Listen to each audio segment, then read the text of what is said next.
ஒருத்தரோட தொழிலை தீர்மானிக்கிறது சனி.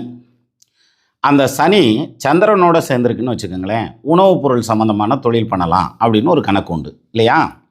இப்போ இந்த சனி சந்திரன் சேர்க்கை எங்கே இருக்கோ அதுக்கு தகுந்த மாதிரியான தொழில் வரும். ஒரு எடுத்துக்காட்டாக சொல்கிறேன்.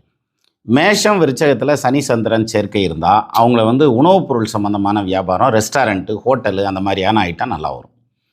இதே சனி சந்திரன் சுக்கிரன் வீடான ரிஷபத்துலேயோ துலாத்துலேயோ இருக்குன்னு வச்சுக்கோங்களேன், மோட்டார் வெஹிக்கிள்ஸு, அதுவும் லக்ஸுரி வெஹிக்கிள்ஸு அந்த மாதிரியான லைனில் இவங்களுக்கு தொழில் நல்லா வரும்.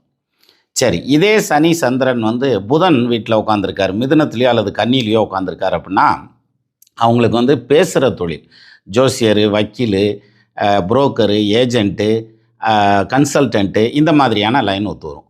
அப்போது ஒரு கிரக சேர்க்கை எந்த ராசியில் உட்காந்துருக்கோ அதுக்கு தகுந்த மாதிரியான பலன்களை அது வெளிப்படுத்தும். இதை நம்ம கரெக்டாக பிடிக்க தெரிஞ்சிட்டோம்னா பலன் கரெக்டாக எடுக்கலாம்.